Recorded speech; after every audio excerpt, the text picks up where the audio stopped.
Americans tend to look at Mexicans and be quite impressed with how strong their Catholic faith is.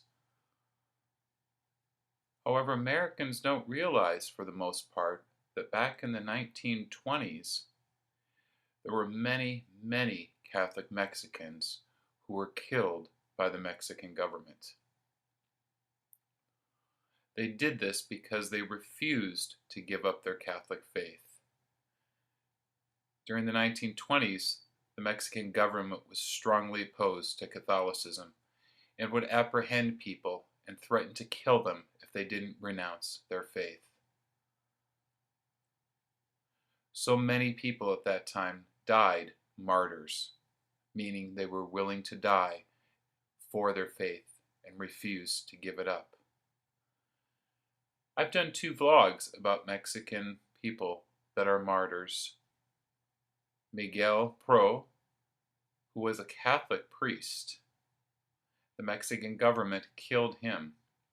And I recently did another vlog where I talked about a woman by the name of Maria de la Luz Camacho.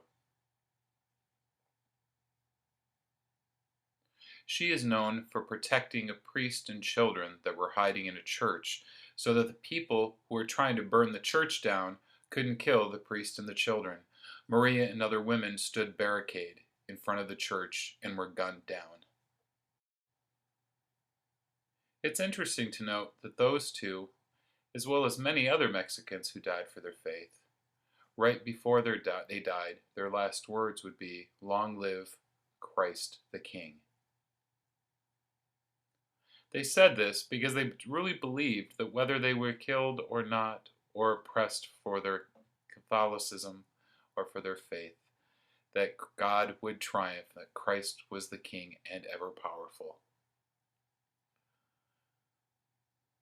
Today, the Catholic Church honors Jesus as Christ the King. It's important because it reminds us that yes, Jesus is the King, and he is in charge of all dominions, on earth and in heaven.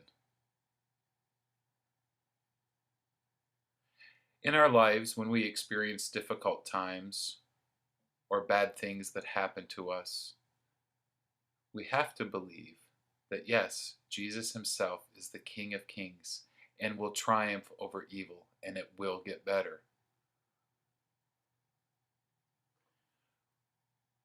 When we examine today's gospel, which speaks of the passion of Christ when he was crucified and beaten and mocked for being the King of the Jews, Jesus died and rose again and ascended and is seated at the right hand of the Father as King of the entire universe.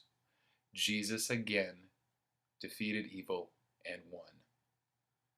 And that should continue to inspire us and give us hope that even though we struggle, that yes, things will get better, because Jesus as the King will help us. Thank you, and God bless you.